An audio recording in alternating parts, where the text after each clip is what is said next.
Hi everyone, welcome to J R tutorials. I am your friend Rahul Jaiswal. तो दोस्तों, कैसे हो आप सभी लोग? उम्मीद करता हूँ आप सभी लोग अच्छे होंगे और आपकी स्टडीज भी बेहतरीन तरीके से चल रही होगी, है कि नहीं दोस्तों? तो चलिए, जैसा कि आप जानते हैं कि न्यू बैच हमारा चल रहा है जिसमें हम आपको दोबारा से साइंस और मैथ सब्जेक्ट पढ़ा रहे हैं डिजिटल बोर्ड पे, यानी हर चैप्टर आपको न्यू न्यू वीडियोस देखने मिल रहे हैं। लेकिन इसके अलावा जो पहले के हमारे वीडियोस है, जो हमारे व्हाइट बोर्ड के वीडियोस है, जिसमें हमने खून पसीना एक करके मेहनत करके जो पढ़ा रखा है, वो सारे के सारे लेक्चर वीडियोस आज भी प्रेजेंट है। साइंस सब्जेक्ट पूरे पूरे मैथ सब्जेक्ट, मैथ्स 1 मैथ्स 2 और हिस्ट्री, ज्योग्राफी और पॉलिटिकल साइंस के सभी वीडियोस प्रेजेंट है। आप बस उन सभी वीडियोस को अच्छे से देखो और प्यार ढेर सारा देना। और जो न्यू वीडियोस बन रहे हैं उनको तो आपको पता ही क्या करना है, देखना है और दोस्तों को शेयर करके बताना है। चलिए शुरुआत हम करते हैं। तो ये देखो, चैप्टर जो है जिसका नाम क्या होने वाला है, एक नया चैप्टर 9th स्टैंडर्ड का साइंस का chapter number 8, useful and harmful micro organism. ये चैप्टर है तो बड़ा सिंपल, लेकिन चीजों को याद रखना बहुत ज्यादा जरूरी हो जाता है। तो ये चैप्टर के अंदर हमें सिर्फ दो ही चीज पढ़ना है। एक पढ़ना है हमें यूजफुल माइक्रो ऑर्गेनिजम्स और एक पढ़ना है हमें हार्मफुल माइक्रो ऑर्गेनिज्म। अब उसके पहले हम ये जानते हैं कि माइक्रो ऑर्गेनिजम्स होता क्या है। देखो, आप लोग में से कई सारे ऐसे बच्चे होंगे जिनको भली बात पता होगा कि यार माइक्रो ऑर्गेनिजम्स, माइक्रोब्स का मतलब होता है छोटे छोटे ऑर्गेनिज्म, जिसको हम अपनी आंखों से तो देख नहीं सकते, लेकिन we can see it with the help of our microscope. हम माइक्रोस्कोप से, चाहे वो कंपाउंड माइक्रोस्कोप हो और या फिर अगर बहुत छोटा ऑर्गेनिज्म है तो उसको इलेक्ट्रॉन माइक्रोस्कोप से हम देख सकते हैं। अब ये जो माइक्रोस्कोप होता है, ये इसका काम होता है कि वो छोटे चीज को सूक्ष्म करके, यानी बड़े करके, क्योंकि नॉर्मली ऑर्गेनिज्म का मतलब होता है, माइक्रो ऑर्गेनिज्म का मतलब होता है सूक्ष्म जीवी। तो सूक्ष्म मतलब क्या होता है? बहुत ही छोटे, इतने छोटे कि हम तो भाई कभी नहीं देख पाएंगे। वो एक धूल का पार्टिकल होता है ना, जो हमको दिखाई देता है, धूल उड़ रहा है, उससे भी छोटा पार्टिकल होंगे, उससे भी 1000 गुना ज्यादा छोटे होंगे। तो सोचो, ठीक है? तो इस तरीके के पार्टिकल होते हैं। तो ये जो माइक्रो ऑर्गेनिजम्स होते हैं, ये माइक्रो ऑर्गेनिज्म कुछ ऐसे होते हैं जो हमें फायदा पहुंचाते हैं, जिसका इस्तेमाल हम खाने में करते हैं, कुछ चीज बनाने में करते हैं। लेकिन कुछ ऐसे भी माइक्रो ऑर्गेनिज्म है जो अगर हमारे शरीर में एक बार आ गए तो हमें बहुत ज्यादा बीमार कर सकते हैं। जैसे कि आपको पता ही है, एक बहुत ही खतरनाक वायरस चला था 4 साल पहले, आज से 4 साल नहीं, 3 साल पहले हम बोल सकते हैं, ठीक है? 4 साल पहले आया, लेकिन 1-1.5 साल तक उसने बहुत ज्यादा तहलका मचा दिया। कितने लोग की डेथ हो गई, कितने लोग कितने ज्यादा कमजोर हो गए, कितने सारी चीजें हुई, ठीक है? और मैं ऑब्वियसली बात कर रहा हूं एक वायरस की जिसका नाम था कोरोना, ठीक है? तो ये जो कोविड था, कोरोना वायरस जो था, ये बहुत ही ज्यादा डेंजर चीज था। ये इसलिए था क्योंकि ये एक ऐसा वायरस था जिसका ना तो तोड़ ना तो इलाज किसी के पास पहले से मौजूद था। ये नया चीज था, नया माइक्रो ऑर्गेनिज्म आ गया। तो ये क्या है? माइक्रो ऑर्गेनिज्म ही है। तो जितने भी बैक्टीरियाज होते हैं, वायरसेस होते हैं जो हार्मफुल है, पहली बात तो देखो, जितने भी बैक्टीरिया, वायरस, प्रोटोजोआ, ये सब फंगस वगैरह क्या होते हैं? ये सब माइक्रो ऑर्गेनिज्म है। ये हमें दिखाई नहीं देते, बहुत छोटे होते हैं। तो इसको हम लोग क्या बोलेंगे? माइक्रो ऑर्गेनिज्म बोलेंगे। लेकिन उसमें से भी कुछ अच्छे रहेंगे, कुछ बुरे रहेंगे, बहुत ज्यादा बुरे रहेंगे। तो इनको हम लोग डिटेल में ध्यानेंगे। तो चलो आप लोग हमारे साथ कुर्सी की पेटी बांध लो। आज है लेक्चर नंबर 1, जिसमें मोस्टली हम लोग यूजफुल माइक्रो ऑर्गेनिजम्स की बात करेंगे और अगले लेक्चर में हार्मफुल की बात करके इस चैप्टर को कंप्लीट कर देंगे, ठीक है? तो चलिए शुरुआत करते हैं। तो सबसे पहले हम लोग बात करते हैं यूजफुल माइक्रो ऑर्गेनिजम्स की। अब जैसे मैंने बोला कि यूजफुल माइक्रो ऑर्गेनिजम्स क्या होंगे? ऐसे micro organism which are useful in various application. बहुत सारे जगह इसका इस्तेमाल किया जाता हो, जैसे कि फूड प्रोडक्शन, यानी बहुत सारे खाने के प्रोडक्ट्स होते हैं, चाहे वो एक ब्रेड का टुकड़ा हो, चाहे वो एक दवाई हो, चाहे वो आइसक्रीम हो, केक हो, या फिर कोई भी ऐसा चीज हो जो फूड है। ये जितनी भी चीजें होती है, इसमें बनाने के लिए कई सारे ऐसे माइक्रो ऑर्गेनिजम्स जिसका इस्तेमाल किया जाता है। वो कौन से होते हैं बताऊंगा, ठीक है? जब आप हायर स्टैंडर्ड में जाओगे, अभी तो आप 9th स्टैंडर्ड में हो, बहुत बेसिक पढ़ रहे हो, इसमें ज्यादातर नाम दिए ही नहीं है, बस ऊपर ऊपर से 2-3 नाम दिए, वही पढ़ना है। लेकिन 10th स्टैंडर्ड में जाओगे तो चैप्टर नंबर 6 है माइक्रोबियल, उसमें पूरा माइक्रोब्स के बारे में दिया हुआ है, ठीक है? तो ये एक ऐसा चैप्टर होगा जो अगले साल, अगले स्टैंडर्ड में आपको देखने मिलेगा। लेकिन अभी से ही आप पढ़ना चाहोगे तो जरूर से 10th स्टैंडर्ड का साइंस पार्ट 2 जो है, उसमें चैप्टर नंबर 6 या फिर चैप्टर नंबर 7 है, माफ करना, चैप्टर नंबर 7 में चले जाना। ओके, तो जैसे मैंने बोला कि यूजफुल माइक्रोनिज्म क्या है, इसका इस्तेमाल बहुत सारी जगह होता है, जैसे कि फूड प्रोडक्शंस में, अलग अलग फैक्ट्रीज में, अलग अलग जगह पे जहां पे फूड बनाया जाता है, फूड प्रोडक्ट्स बनाए जाते हैं। मतलब खाना, दाल चावल की बात नहीं कर रहा हूं मैं, फूड प्रोडक्ट्स, जैसे कोई जाम हो सकता है, कोई बिस्किट हो सकता है, कोई केक हो सकता है, कोई भी दवाई हो सकती है, या फिर एग्रीकल्चर में इसका इस्तेमाल होता है, एग्रीकल्चर प्रोडक्ट्स में होता है, और बहुत सारे अलग अलग फील्ड्स में इसका इस्तेमाल होता है। अब ऐसे कौन से माइक्रो ऑर्गेनिजम्स है जो यूजफुल है, मतलब जिनका इस्तेमाल अच्छी चीजों के लिए, यानी कुछ चीज बनाने के लिए किया जाता है? तो ऐसे कौन कौन से माइक्रो ऑर्गेनिज्म है जो हमें सिलेबस के हिसाब से पढ़ना है? तो वो है लैक्टोबैसिलाई, तो lactobacillus is one of the greatest example of useful micro organism. इसका इस्तेमाल कहां होता है मैं थोड़ी देर में बताऊंगा, लेकिन इसके अलावा राइजोबियम है, ईस्ट है, एंटीबायोटिक्स है और बहुत सारे अलग अलग प्रकार के फंगस है। तो हमें ये सब चीजें जो है एक एक करके हमें पढ़ना है। तो सबसे पहले हम लोग क्या पढ़ेंगे, लैक्टोबैसिलस के बारे में पढ़ेंगे। तो चलिए शुरू करते हैं। लैक्टोबैसिलस जो कि क्या है, यूजफुल माइक्रो ऑर्गेनिज्म। ये आपको याद रखना है, एग्जाम में कभी कभी क्वेश्चन पूछेगा कि कौन से यूजफुल है कौन से हार्मफुल है। तो यूजफुल में सबसे पहला एग्जांपल है लैक्टोबैसिलस। तो लैक्टोबैसिलस क्या है, ये एक बैक्टीरिया है, याद रखना। लैक्टोबैसिलस क्या है, ये एक बैक्टीरिया है। दिखता कैसे है, इस तरीके का शेप है, ब्लू कलर का रॉड शेप ऑर्गेनिज्म है। अब ब्लू हमको दिखेगा नहीं, उसको देखने के लिए माइक्रोस्कोप में डालना पड़ेगा उस बैक्टीरिया को, क्योंकि जैसे मैंने बोला ये माइक्रो ऑर्गेनिज्म है, हमको देखने नहीं मिलेगा ये चीज, आंखों से तो नहीं देख पाएंगे। लेकिन अगर कहीं पे मिलता है हम लोग को माइक्रो ऑर्गेनिज्म, ये बैक्टीरिया जो मिलता है उसको अगर हम डालेंगे माइक्रोस्कोप के अंदर तो शायद उसका ब्लूइश कलर जो है, मतलब इतना डार्क ब्लू तो नहीं है, हल्का ब्लूइश कलर जो है वो आपको देखने मिल जाएगा। अब ये लैक्टोबैसिलस जैसे मैंने बोला क्या है, ये माइक्रो ऑर्गेनिज्म है, बैक्टीरिया है, ब्लू इसका रॉड शेप इसका शेप है। लेकिन इसके साथ साथ ये बहुत ज्यादा माइन्यूट है। माइन्यूट मतलब क्या होता है, बहुत ही छोटा, इतना छोटा कि जनरली आप नहीं देख सकते, और रेक्टेंगुलर इन शेप होता है। थोड़ा शेप अगर आप देखोगे तो हल्का हल्का रेक्टेंगुलर शेप आपको 2D में, 2 डायमेंशन में आपको देखने मिल जाएगा। अब ये बैक्टीरिया होते हैं एनएरोबिक बैक्टीरिया। एनएरोबिक का मतलब क्या होता है, that is they can produce energy without the use of oxygen. क्योंकि यूजुअली जितने भी लिविंग ऑर्गेनिज्म हैं, जितने भी जीव जंतु है, सभी को ऑक्सीजन की जरूरत पड़ती है, तब जाके वो ऑक्सीजन लेके अंदर एनर्जी प्रोडक्शन करता है। मैंने आपको एक बेसिक चीज बताया था कि हम लोग ऑक्सीजन सिर्फ सांस लेने के लिए नहीं लेते, हमारा ऑक्सीजन का रिक्वायरमेंट हमें इसलिए होता है क्योंकि हमारे अंदर एनर्जी प्रोड्यूस हो रहा होता है। जब भी हम लोग ऑक्सीजन ले रहे हैं और कार्बन डाइऑक्साइड छोड़ते हैं तो वो उसका अंदर से बाय प्रोडक्ट के तौर पे निकल के बाहर जाता है। ठीक है, उसकी चर्चा हम लोग फ्यूचर में कभी करेंगे। वैसे मैंने डिटेल में एक वीडियो बनाया हुआ है कि हाउ एनर्जी इज कन्वर्टेड, या फिर हमारे शरीर में ऑक्सीजन हम लेते हैं और कार्बन डाइऑक्साइड कैसे बाहर निकलता है, इसके ऊपर मैंने वीडियो बनाया हुआ है, आप देख सकते हो अलग से, क्या अलग से वीडियो बनाया हुआ है। लेकिन देखो, कहने का मतलब ये है कि हम अभी जो टॉपिक पे पढ़ रहे हैं उसका मतलब ये है कि यहाँ पे जो ये बैक्टीरिया का नाम है लैक्टोबैसिलाई, ये जो बैक्टीरिया है ये क्या है, ये एक ऐसा बैक्टीरिया है कि इसको ऑक्सीजन की जरूरत नहीं है, उतनी जरूरत नहीं है। अगर ऑक्सीजन नहीं भी रहेगा तो भी ये एनर्जी को प्रोड्यूस कर सकता है। और ऐसे ऑर्गेनिजम्स जो विदाउट यूज ऑफ ऑक्सीजन भी काम कर सकते हैं, एनर्जी प्रोडक्शन कर सकते हैं, तो उसको एनएरोबिक बैक्टीरिया कहा जाता है। लेकिन ऐसे बैक्टीरिया जो ऑक्सीजन की जरूरत जिनको होती है, ठीक है, ऐसे बैक्टीरिया जिनको ऑक्सीजन की जरूरत होती है उसको एरोबिक बैक्टीरिया कहा जाता है। क्या कहा जाता है, ये जनरल नॉलेज के तौर पे आपको याद रखना है। तो एक होता है एरोबिक बैक्टीरिया और दूसरा होता है एनएरोबिक बैक्टीरिया। तो एरोबिक बैक्टीरिया ऐसे बैक्टीरिया होते हैं, या फिर एनएरोबिक माइक्रो ऑर्गेनिज्म बोल लो, मतलब बहुत सारे बैक्टीरिया तो एक टाइप हो गया ना, वैसे माइक्रो ऑर्गेनिज्म जितने भी टाइप के माइक्रो ऑर्गेनिजम्स होंगे उसमें भी कुछ एरोबिक होते हैं, मतलब जिनको ऑक्सीजन की जरूरत है, लेकिन कुछ होते हैं एनएरोबिक, मतलब जिनको ऑक्सीजन की जरूरत नहीं है। तो ये जो लैक्टोबैसिलाई जो हम पढ़ रहे हैं ये कौन से हैं, ये है हमारे एनएरोबिक वाले, भाई ऑक्सीजन नहीं चाहिए। अब ये जो लैक्टोबैसिलाई है ये कहां पाए जाते हैं, तो मैं आपको बता दूं कि सबसे ज्यादा ये जो लैक्टोबैसिलाई है जो जनरल तौर पे आपने देखा है, और मैं एक मजे की बात बता दूं मजे की बात, ये लैक्टोबैसिलाई बैक्टीरिया आप ना डेली खाते होंगे। अगर आपके घर में आप कर्ड खाते हो या फिर योगर्ट जिसको बोलते हैं हम लोग नॉर्मली, अगर आप खाते हो, दही खाते हो, दही खाया है आपने, दही खाते हो, योगर्ट खाते हो, तो समझ जाना कि आपने ये लैक्टोबैसिलाई नाम का जो बैक्टीरिया है उसको भी खाया हुआ है। ठीक है, तो अब ये होता कैसे, देखो आप सभी लोग एक चीज जानते हैं कि दही जो है वो दूध से बनता है।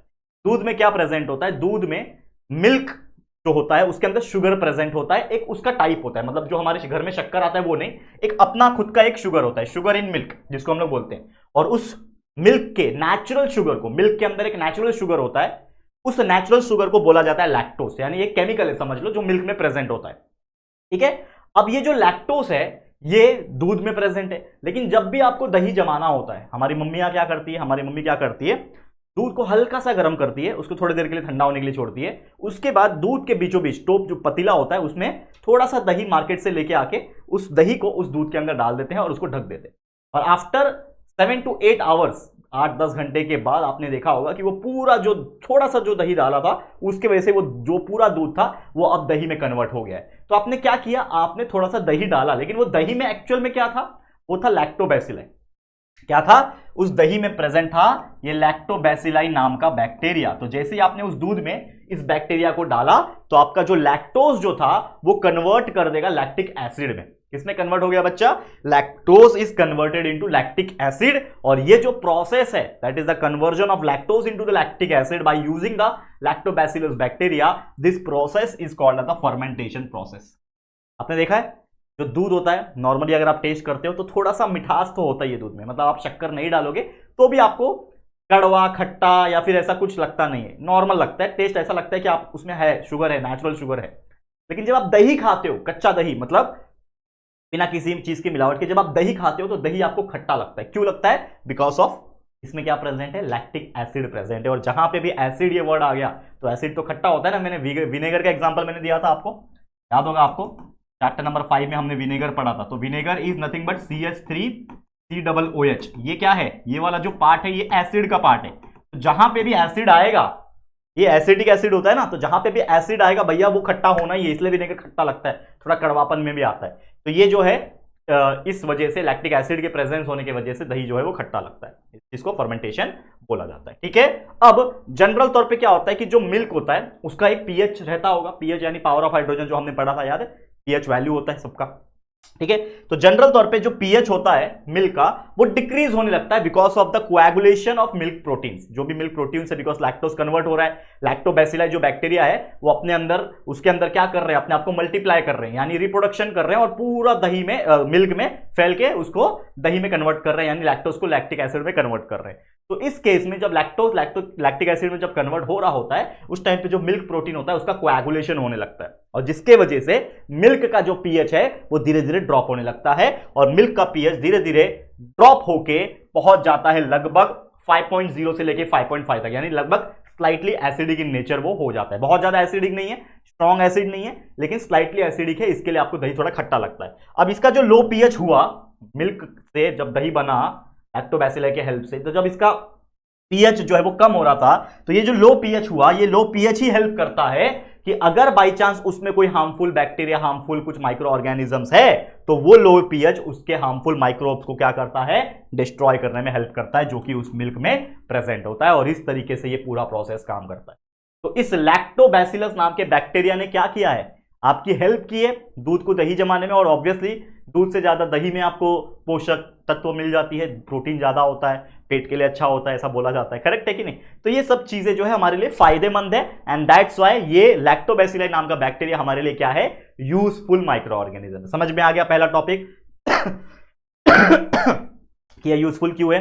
ठीक है, आई एम सो सॉरी बच्चा, थोड़ा तबियत का इशू चल रहा है, जैसे मैंने आपको बोला, सफरिंग फ्रॉम कोल्ड फीवर, बहुत सारे, बीच में ठीक हुआ वापस हो रहा है, एंड जब भी मैं बात कर रहा हूँ I am feeling a certain pain here, जब भी मैं खांस रहा हूँ, बिकॉज ऑफ माई डायफ्रागम। आपको पता है ना, डायफ्रागम होता है, लंग्स से कनेक्टेड होता है, उसमें स्वेलन आ गया है। ठीक है, बिकॉज ऑफ ज़्यादा बोलता हूँ मैं, प्लस ज़्यादा खांस दिया, इतना खांसा ना पिछले 15 दिन से, तो मैं खांस ही रहा हूँ। ठीक है, तो थोड़ा सा तकलीफ है, इसलिए मैं धीरे बात कर रहा हूँ, लेकिन इतना है कि मैं वीडियो बना सकता हूँ, लेकिन धीरे धीरे बना सकता हूँ। ठीक है बच्चा, तो प्लीज सपोर्ट करना इस चीज़ के लिए। चलो नेक्स्ट चलते हैं, क्योंकि ये यूजेस ऑफ लैक्टोबैसिलाई। अब लैक्टोबैसिलाई तो हमने पढ़ लिया ठीक है, अब इसका यूजेस क्या है, इसको थोड़ा सा नजर डालते हैं। तो सबसे पहला यूज क्या है? Various milk products like yogurt. ये आपको पता है योगर्ट दही जैसा ही होता है, योगर्ट बोलते हैं उसको, दही दूध, दही और योगर्ट ऑलमोस्ट सेम ही है। तो आज के डेट में वो मार्केट में मिलता है, वो ग्रीक योगर्ट मिलता है, देखो लोग प्रोटीन का सोर्स सोच के खाते हैं उसको। ठीक है, तो बटर मिल्क, छाछ जिसको बोलते हैं, फिर घी आपको पता ही है, चीज तो आपको पता ही है, श्रीखंड आपने खाया होगा। तो ये सब चीज क्या है? ये सब दूध के ही प्रोडक्ट है, लेकिन डायरेक्ट दूध से नहीं बनते, दूध जब दही बनता है उससे बनाए जाने वाले प्रोडक्ट्स है। तो ऑब्वियसली इसमें कौन होगा? लैक्टोबैसिलाई नाम का बैक्टीरिया प्रेजेंट होगा, इसीलिए इसका इस्तेमाल किया जाता है ताकि मिल्क को फर्मेंटेशन किया जा सके और फिर बनाया जा सके। नेक्स्ट ये जो बैक्टीरिया है लैक्टोबैसिलाई, इसका जो फर्मेंटेशन है ये large scale production of cider, पता है आपको, बहुत सारे सीडार होते हैं, एप्पल साइडर विनेगर, ये सब चीज कोकोआ प्रोडक्ट्स को बनाने के लिए, वेजिटेबल्स के अचार, पिकल्स बनाने के लिए लैक्टोबैसिलाई का इस्तेमाल होता है। इसके अलावा लैक्टोबैसिलाई और कुछ और जो माइक्रो ऑर्गेनिजम्स है, इसको साथ में अगर हम लेंगे तो इसका इस्तेमाल होता है दोस्तों एब्डोमिनल डिस्कम्फर्ट के लिए, यानी कि अगर आपके पेट में कुछ तकलीफ है, इंटेस्टाइन में कुछ पेट दर्द वगैरह है, तो हमें देखो सबसे पहले हमारी मम्मी जो होती है ना वो घरेलू उपाय देती है। देखो हम डॉक्टर के पास लास्ट में जाते हैं, हम इंडियंस लोग का सबसे पहले क्या है? बुखार हुआ ना, ठीक है यार, कुछ घर गृहस्थी वाला, खांसी हुआ ना, घर गृहस्थी वाला कुछ ले लेते हैं। तो सेम उसी प्रकार पेट दुखता है तो हमारी मम्मी क्या बोलती है? केला खा ले, दही खा ले। तो दही इसलिए बोलती है क्योंकि दही में प्रेजेंट है lactobacilli, and because of that lactobacilli bacteria जब हमारे पेट में जाता है तो हमारा एब्डोमिनल डिस्कम्फर्ट जो होता है वो थोड़ा सा बेटर होने की कोशिश करता है। ठीक है, नेक्स्ट लिविंग फॉडर, जो चारा डालते हैं ना, जो गाय और बफेलो, उसको चारा डाला जाता है, जो पत्तियों का सूखा हुआ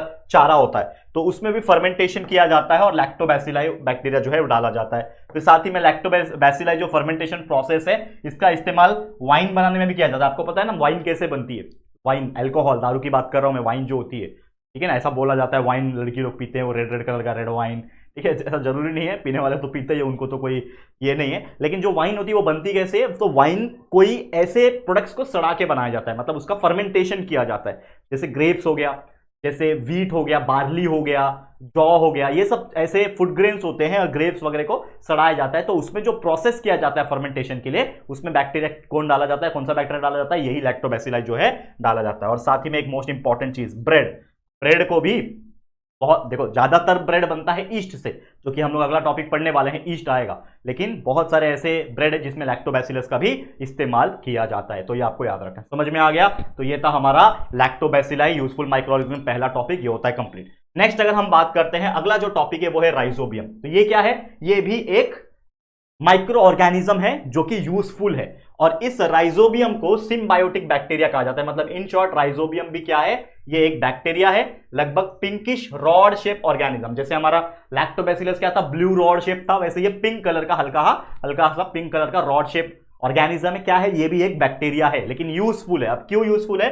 क्योंकि ये जो राइजोबियम है उस प्लांट में प्रोटीन बनाने का काम करता है, यानी कि जिस भी प्लांट्स में प्रेजेंट होता है, और कौन से प्लांट में बताता हूं, तो ये जहां प्रेजेंट रहेगा उस प्लांट्स में क्या बनेगा? प्रोटीन बनता है। क्यों बनेगा? रीजन बताता हूं। अब मेनली कहां ग्रो होता है? Root nodules of leguminous plant. कौन से प्लांट में? लेग्यूमिनस प्लांट के रूट में। रूट नोड्यूल्स मतलब क्या होता है? जैसे मान लो कि ये जमीन है, इसके उसके ऊपर कोई प्लांट है, ठीक है ना, मान लो कोई प्लांट है, ये प्लांट है आपका, ठीक है। अब ये प्लांट्स के नीचे क्या होगा? रूट्स होगा। क्या होगा बच्चा? रूट्स होगा। बताता हूं मैं, मान लो ये क्या है? रूट्स है। तो इस रूट्स के नोड्स में प्रेजेंट होता है, क्या प्रेजेंट होता है? ये वाला राइजोबियम नाम का बैक्टीरिया। अब ये जो राइजोबियम नाम का जो बैक्टीरिया है, ये क्या करता है? जैसे इसका इंपॉर्टेंस और रोल भी हम लोग पढ़ें, तो ये रूट नोड्यूल्स में प्रेजेंट होता है। तो ये क्या करता है? सप्लाई करता है nitrites, nitrates and amino acid. किसको सप्लाई करता है? प्लांट को। मतलब इन शॉर्ट, जैसे कि आप जानते हैं कि हमारा जो नॉर्मल प्लांट्स होता है वो पानी जो है वो रूट उसको लाके देता है, मिनरल्स वगैरह लाके देता है, वो एटमॉस्फेयर से वो कार्बन डाइऑक्साइड लेता है, सनलाइट लेता है, और उसके खुद के पास क्लोरोफिल होता है, और इस तरह से वो फूड प्रिपरेशन करता है। लेकिन जब भी ये लेग्यूमिनस प्लांट जो होते हैं, हाँ एक और चीज बता रहा था कि ये लेग्यूमिनस प्लांट क्या होता है? लेग्यूमिनस प्लांट जिसमें प्रोटीन की मात्रा ज्यादा होती है, जैसे एग्जाम्पल के तौर पर वटाना, पी, सोयाबीन, ये सब जो प्लांट होते हैं बच्चे, इसमें क्या होता है? प्रोटीन होता है। इसके लिए हमको बोला जाता है ना, प्रोटीन खाना है तो सोयाबीन खाओ, वटाना खाओ, दाल खाओ। ये बीन्स वाले जो प्लांट्स होते हैं ना, इसमें प्रोटीन आता है। तो ये प्रोटीन आता कैसे है? ऑब्वियसली हम एक चीज जानते हैं बहुत अच्छे से, अगर नहीं जानते तो मैं बताना चाहता हूं। हमेशा याद रखना, कार्बन, हाइड्रोजन और ऑक्सीजन, ये तीन हर एक चीज में प्रेजेंट होते हैं। आपके कार्बोहाइड्रेट में भी होता है और फैट्स में भी प्रेजेंट होता है। लेकिन मैं प्रोटीन की बात करूं तो कार्बन, हाइड्रोजन, ऑक्सीजन के अलावा एक और एलिमेंट होता है जिसको हम लोग बोलते हैं नाइट्रोजन, तब जाके प्रोटीन बनता है। तो यानी कि उस प्लांट को नाइट्रोजन भी चाहिए। तो ये राइजोबियम क्या करता है? जो भी एटमॉस्फेरिक नाइट्रोजन है उसको कन्वर्ट करता है नाइट्राइट्स में और नाइट्रेट्स में, यानी कंपाउंड ऑफ नाइट्रोजन में कन्वर्ट करता है, और वो प्लांट को सप्लाई करता है। तो जब प्लांट को सप्लाई किया तो बदले में उसको कुछ तो चाहिए ना, तो एक्सचेंज में क्या मांगता है? एनर्जी मांगता है। किससे? कार्बोहाइड्रेट्स के फॉर्म में प्लांट से एनर्जी मांगता है। मतलब इन शॉर्ट राइजोबियम बैक्टीरिया इसके पास बैठा है। जैसे मान लो कि ये मेरा राइजोबियम बैक्टीरिया बैठा है। राइजोबियम बैक्टीरिया क्या बोलता है कि देख भाई, प्लांट को बोलता है, राइजोबियम बैक्टीरिया देखो प्लांट को बोल रहा है, देख भाई, देख मैं तेरे लिए प्रोटीन भेज रहा हूं, और तू मेरे लिए क्या भेजेगा? तू जब एनर्जी बनाएगा ना, क्योंकि लीव्स एनर्जी बनाता है, बराबर, लीव्स के अंदर एनर्जी बनता है, तो देख मैं तेरे को प्रोटीन भेज रहा हूं, मतलब इन शॉर्ट नाइट्रोजन भेज रहा हूं, प्रोटीन नहीं भेज रहा हूं, मतलब मैं तेरे को नाइट्रोजन भेज रहा हूं, तू मेरे को क्या बनेगा? एनर्जी बना के भेजेगा। तो बदले में मैं भी जिंदा रहूंगा और तेरे अंदर नाइट्रोजन की वजह से प्रोटीन बनेगा। तो इस तरीके से एक्सचेंज करता है, और बिकॉज ऑफ दिस एक्सचेंज ये म्यूचुअल रिलेशनशिप को कहा जाता है सिंबायोसिस। आपने 7th स्टैंडर्ड में भी पढ़ा होगा कि अगर कोई दो प्लांट या फिर कोई बैक्टीरिया, कोई प्लांट इस तरीके से मिलजुल के रहते हैं तो उस रिलेशन को हम लोग सिंबायोटिक रिलेशनशिप बोलते हैं। इसीलिए इस बैक्टीरिया का नाम क्या है? सिंबायोटिक बैक्टीरिया, क्योंकि ये रिलेशनशिप को सिंबायोसिस कहा जाता है। तू कुछ दे, मैं कुछ दूं। जैसे आपने लाइकेन पढ़ा था, लाइकेन क्या होता है? कोई अलगी और फंगस दोनों साथ में मिलजुल के रहते हैं, जिसको लाइकेंस कहते हैं। ये हमने पढ़ाया था 7th या 8th स्टैंडर्ड में, आपको याद होगा, ठीक है। तो ये चीज इसमें हो रहा होता है। तो ये जो राइजोबिया होता है, जो बैक्टीरिया होता है, ये क्या करता है, नाइट्रोजनस कंपाउंड को प्रोड्यूस करता है एटमॉस्फेयर में से नाइट्रोजन को लेके, और फिर प्लांट्स के पास भेजता है। और ये जनरली जैसे मैंने बोला कौन से प्लांट में होता है, सिर्फ और सिर्फ लेग्यूम वाले प्लांट में, यानी दाल जिसमें ये सब होते हैं ना, वटाना, सोयाबीन, बीन्स, पल्सेस, ऐसे वाले प्लांट्स में ही सिर्फ पाया जाता है। और अगर मान लो कि ये देखो, ये प्लांट्स जो होते हैं, ग्रो होते हैं, आपने उसका फ्रूट यानी वटाना, सोयाबीन वगैरह निकाल दिया, तो फिर क्या होता है, खेती जब खत्म हो जाती है तो उसको काटा जाता है, हार्वेस्ट कर लिया जाता है। तो जब फसल जब काट दिया जाता है तो उसमें क्या बच जाता है, उसका कचरा, रेसिड्यू जिसको बोलते हैं, उसका जो प्लांट्स का पार्ट होता है, जैसे रूट्स का पार्ट हो गया, कोई भी पार्ट्स ऑफ प्लांट हो गया, जो बच जाता है, तो लोग क्या करते हैं, यूजुअली उसको फेंक देते हैं या फिर जला देते हैं। लेकिन इस केस में क्या होता है कि जो लेग्यूमिनस प्लांट होते हैं उसके रूट्स को और पार्ट ऑफ द प्लांट्स जो बचा कुचा रहता है ना, उसको लिया जाता है और उसको डंप किया जाता है फार्म में, यानी खेती में वापस से डंप किया जाता है, ताकि उसके अंदर जो बैक्टीरिया है, यानी ये राइजोबियम नाम का बैक्टीरिया है, वो उस खेत में फैल जाए और कहीं ना कहीं न्यूट्रिशन प्रोवाइड करे और एक बैक्टीरियल पॉपुलेशन अपना जो है वो बढ़ा सके, और कहीं ना कहीं उनमें जब वापस से वो फसल उगाएंगे तो अच्छी फसल उगेगी। तो इस तरीके से वो लोगों को फर्टिलाइजर का भी इस्तेमाल करना नहीं पड़ेगा, तो it can reduce the chemical fertiliser use. तो इस तरीके से फार्मर्स लोग जो होते हैं वो अपना काम करते हैं, और इस तरीके से ये राइजोबियम नाम का जो बैक्टीरिया है, ये हमें कितना फायदा पहुंचाता है, इसीलिए इसका कैटेगराइज किया गया है कि that rhizobium is a useful bacteria, और we can say useful microorganism. समझ में आ गया बच्चा, क्लियर है। तो ये था हमारा दूसरा माइक्रो ऑर्गेनिज्म। अब तीसरा माइक्रो ऑर्गेनिज्म पढ़ लेते हैं जो यूजफुल है हमारे लिए, उसको भी नजर डाल लेते हैं। तो इसका नाम है दोस्तों ईस्ट। अब ये ईस्ट क्या है, ये एक फंगस है, ये एक यूनिसेलुलर यानी एक सिंगल सेल का बना हुआ फंगस है। और जैसे कि आप जानते हैं कि फंगस बहुत सारे प्रकार के होते हैं, कुछ फंगस फायदेमंद भी होते हैं, कुछ फंगस बहुत नुकसानदायक होते हैं, ठीक है। तो ये जो हम पढ़ रहे हैं, ये ईस्ट एक फंगस है, लेकिन ये यूजफुल है। लगभग 1500 प्रकार के अलग अलग टाइप के स्पेसीज प्रेजेंट होते हैं इस ईस्ट के, और यूकैरियोटिक टाइप ऑफ सेल होता है। यूकैरियोटिक मतलब क्या होता है, ऐसा सेल जिसके अंदर न्यूक्लियस और न्यूक्लियस के around nucleus bound cell organelle nuclear membrane present होता है। तो न्यूक्लियस और न्यूक्लियर मेम्ब्रेन प्रेजेंट होते हैं, तो ऐसे ऑर्गेनिजम्स के सेल को यूकैरियोटिक सेल कहा जाता है, ठीक है। तो ये यूकैरियोटिक सेल है। और ईस्ट जो होता है, ये एक हेट्रोट्रॉफिक फंगल माइक्रोब है। क्यों हेट्रोट्रॉफिक है, क्योंकि भैया अपना खाना खुद नहीं बना सकता, किसी और के ऊपर डिपेंडेंट होता है ये। तो हेट्रोट्रॉफिक फंगल माइक्रोब है जो कि ग्रो होता है कार्बन कंपाउंड्स के ऊपर। इसलिए आपने देखा होगा कि जनरली ईस्ट जो होता है वो किसी न किसी के ऊपर, या फिर कोई भी फंगस जो होता है किसी न किसी के ऊपर ग्रो करता है, ठीक है। अब ये उसका एक सेल का स्ट्रक्चर है, इस प्रकार से सेल का स्ट्रक्चर होता है। तो जनरल तौर पे जो ईस्ट होता है उसका रिप्रोडक्शन असेक्सुअल रिप्रोडक्शन से होता है। देखो जनरली हम इंसानों में या फिर जानवरों में, बड़े जानवर जो होते हैं उसमें सेक्सुअल रिप्रोडक्शन होता है, एक मेल होती है और एक फीमेल होती है, और दोनों के मिलन से जो होता है फॉर्मेशन आगे होता है, जो कि आप हायर स्टैंडर्ड में तो पढ़ोगे ऑब्वियसली, ठीक है, ये तो आपको पता ही होगा। लेकिन यहां पे क्या होता है कि यहां पे कोई सेक्सुअल गैमेट इन्वॉल्वमेंट नहीं है, यहां पे कोई मेल फीमेल नहीं है, यहां पे हो रहा है बडिंग। तो इसमें जो असेक्सुअल रिप्रोडक्शन हो रहा है उस प्रोसेस को बोला जाता है बडिंग, यानी कलम होना या फिर कली होना। जैसे आपने देखा होगा बहुत सारे ऐसे पेड़ होते हैं जिसमें से सबसे पहले कली निकलती है, फिर फ्लावर निकलता है। सेम उसी प्रकार ये एक सेल है बहुत बड़ा। अब ये सेल क्या करेगा, यहां से इस पोजीशन से अपने आप को क्या करेगा, ब्रेक कर देगा। तो ये क्या हो जाएगा, सेपरेट हो जाएगा, और फिर धीरे धीरे ये बड़ा हो जाएगा, फिर उसमें से भी एक पार्ट अलग हो जाएगा, और इस तरीके से बडिंग होता है, यानी नए नए सेल्स फॉर्मेशन होते रहते हैं। और इस ईस्ट से, ये जो ईस्ट नाम का जो बैक्टीरिया माफ करना फंगस है, इससे बहुत सारे प्रोडक्ट्स बनाए जाते हैं। जैसे कि एग्जांपल के तौर पे ब्रेड, सबसे ज्यादा आप जो वड़ा पाव खाते हो, पाव ब्रेड खाते हो, वो जो ब्रेड पाव जो भी होता है ना, वो सब चीज इस ईस्ट से बनाया जाता है। यानी नॉर्मल आटा होता है, कैसे बनता है ब्रेड, ब्रेड कैसे बनता है आपने देखा है, नॉर्मल आपका आटा, गेहूं का आटा, उसमें मैदा मिलाया जाता है, मैदा होता है, आटा होता है, उसमें थोड़ा सा ऑयल मिलाया जाता है, पाम ऑयल, बहुत सारे ऑयल होते हैं अलग अलग प्रकार के, वो ऑयल मिलाया जाता है, और उस आटे को सड़ाने के लिए ईस्ट जो फंगस है वो डाला जाता है, थोड़ा सा पाउडर के फॉर्म में मार्केट में मिलता है, आप भी ढूंढोगे, ऑनलाइन ढूंढोगे, आपको मिल जाएगा। तो ईस्ट पाउडर के फॉर्म में आता है, ड्राई ईस्ट होता है वो, उसको डाला जाता है, और उस आटे को ऐसा जैसे हम लोग घर में रोटी बनाने के लिए आटा सानते हैं, वैसे आटा को सान के उसको थोड़ी देर के लिए छोड़ दिया जाता है, जिससे क्या होता है, ईस्ट अंदर अपना मल्टीप्लिकेशन करता है और उसमें से कार्बन डिकम्पोजिशन बाहर निकलता है, यानी वो धीरे धीरे सड़ने लगता है और वो आटा इतना फ्लफी हो जाता है।